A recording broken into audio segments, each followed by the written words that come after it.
Look at that.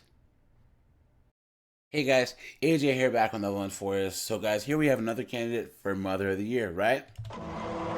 Guys, here we have a case of a knuckleheaded woman in Wyoming who decided to take out her 4 daughters and herself, right? Absolutely insane, guys. This just happened like 2 days ago.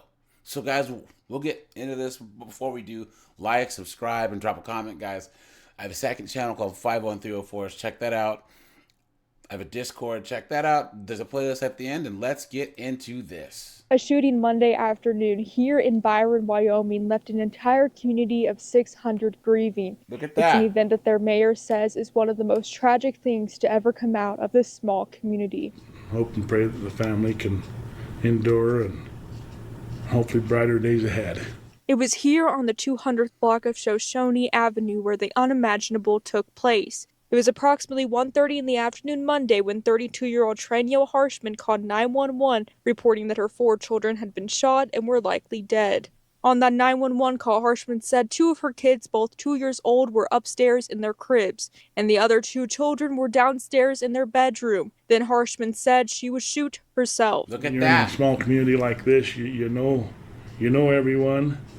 You rub shoulders with everyone, and it's just devastating. First responders arrived and found 2 of the kids, a 2-year-old and a 7-year-old, still alive. Damn. But the 2-year-old passed away a short time later. The 7-year-old is now in a Salt Lake City hospital, sedated and receiving care.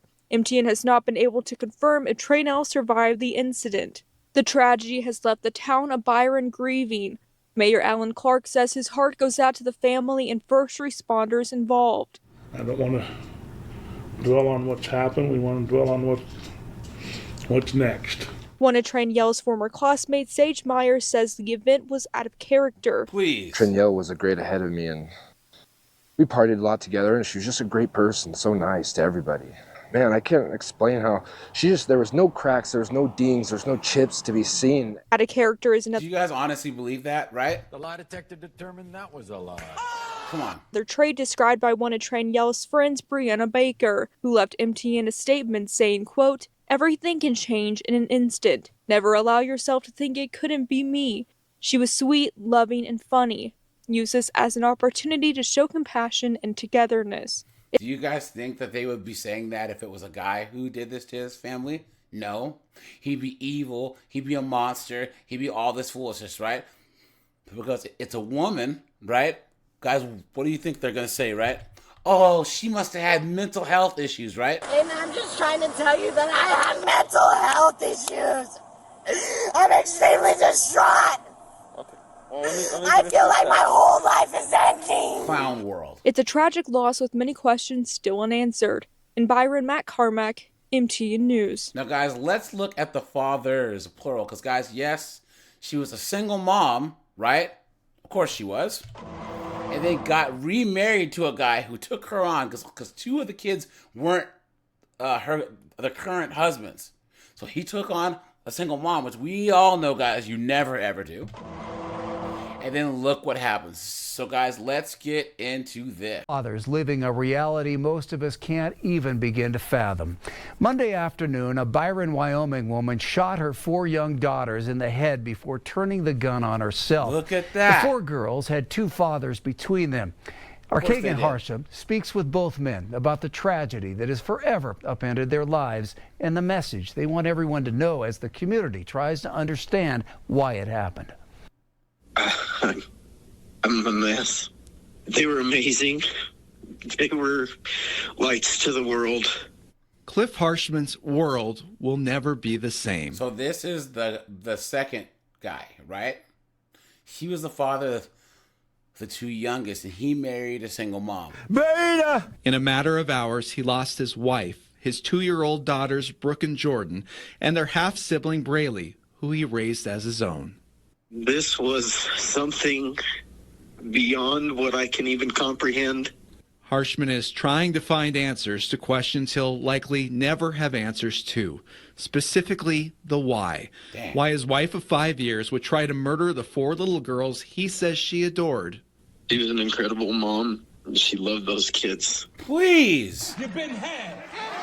You've been took. You've been hoodwinked. Bamboozled. Led astray. Run amok. Yeah, she deleted them all, but she loved them so much. Please. More than anything in the world. I don't even know how to explain this to you. I'm so angry for the decision that was made. Harshman says his wife Trinielle was battling depression and PTSD There and it was is. receiving therapy. There it is, guys. Right? There it is. Come on. There's a mental health excuse, right? Come on. People don't understand how mental illness isn't just a willpower thing. It's chemical imbalances in your brain. While Cliff knows many will never understand his conflicting emotions, there is one man who does. There's no textbook, there's no playbook, there are very few people that have gone through this. Quinn Blackmer is the father of the 9- and 7-year-old girls who were shot. His eldest, Braley, was killed. I am indescribably angry. I know. He is, guys. Pump the brakes. Pump the brakes. Guys, let me know if you agree with me that fathers should get automatic custody, right? This could have all been avoided if he would have got automatic full custody. I don't know what their past was, but it looks like he's remarried and has another kid. Why couldn't he just take care of the kids? If she's struggling with mental health, why didn't he take them? And also, the other guy, why are you having sex and having kids with someone that has a mental illness? What is your problem? Some people are really fucking stupid. No, I can't show that. 7-year-old Olivia is in a Salt Lake City hospital still fighting for her life. I'm furious. I'm trying my hardest to bury that for a while and focus on the now, because that anger's not going to bring my child back. Olivia, currently sedated, is about to be placed into a deep coma to alleviate swelling in her brain. She's been responsive to some touch. It makes all of us here very, very optimistic that things are trending forward. But Quinn knows there's a long road ahead. He hasn't left her side, trying to care for her, while also still mourning the loss of Braley. They're peas in a pod. I mean, you describe one, for the most part, you describe the other.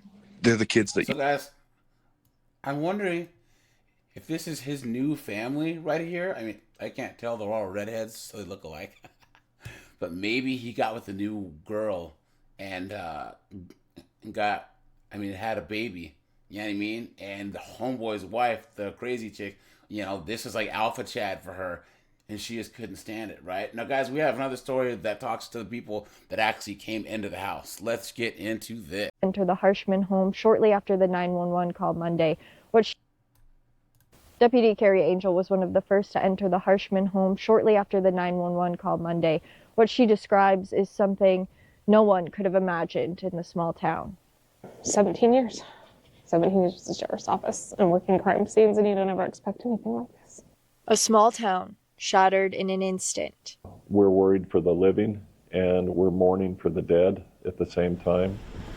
Sheriff's Deputy Angel was a few blocks away from the Harshman home when she got the call, never anticipating the scene she would walk into. We entered into the home.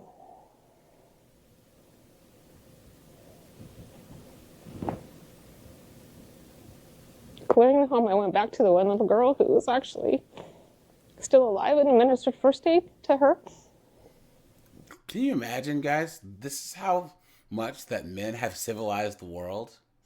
To where here you are in this podunk town out in the middle of nowhere, and there's a ponytail patrol as a deputy, as one of the only deputies, right? Let me know if you'd actually feel safe in this town of like 562 people out in the middle of BF nowhere in the mountains, and you call for help, and this ponytail patrol.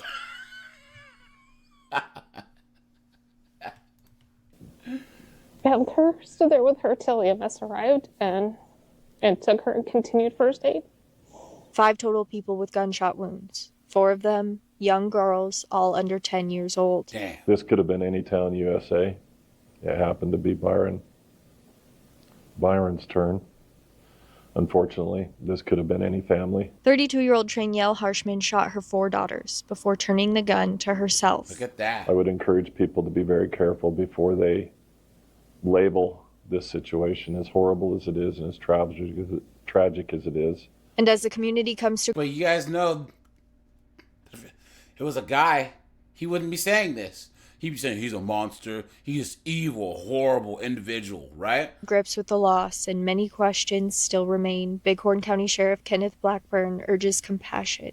We don't know the states of mind and what all goes into this. Please. I think it's important we look at mental health and a lot of the other circumstances. I think it's more important at this time to unite as communities throughout Montana and Wyoming. The first responders on scene also working through what they witnessed. We've all been there for each other.